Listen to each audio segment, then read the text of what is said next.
one of the things that I really, really struggled to do was reconnect with my community. And one of the ways that I did that was through Inuit throat singing. I had a visceral reaction to the singing the first time I heard it. And there were sounds that I just were like, what is that sound? Like, what does that come from? And I realized that it was, someone had explained to me that it was called Inuit throat singing.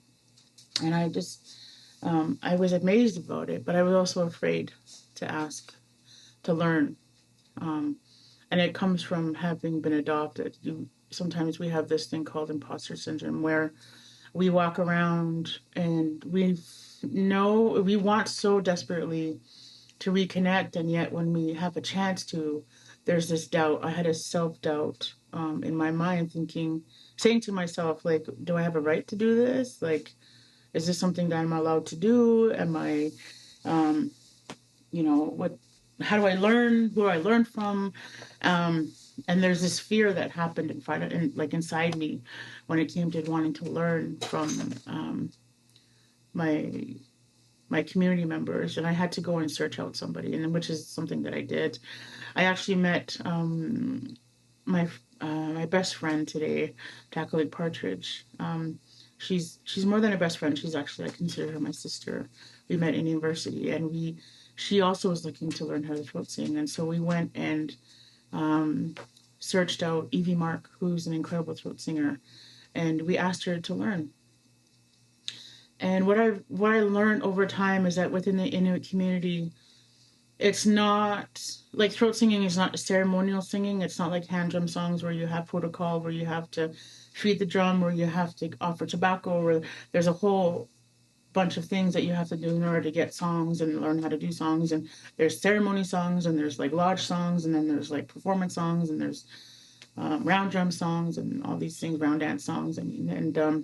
So Inuit throat singing it was very informal because it's just a game that we do as Inuit women that we've done for thousands of years. And so when we asked Evie to show us, she gave us actually a cassette tape back in the day, cassette tapes. And she gave us the cassette tape of old Inuit women throat singing.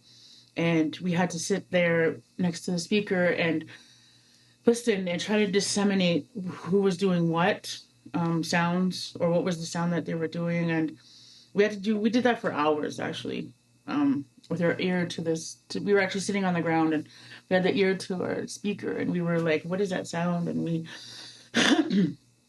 we had to practice, and so we were like trying out sounds. We were like, and it's like, I call it the rumble. When I teach other Inuit women now, I call it, you have to find your rumble, because it's not a natural sound. And actually, it was found out that Inuit women have access to a part of our throat that no other non-Inuit do not have access to, in the sense that we can control it. And it's like,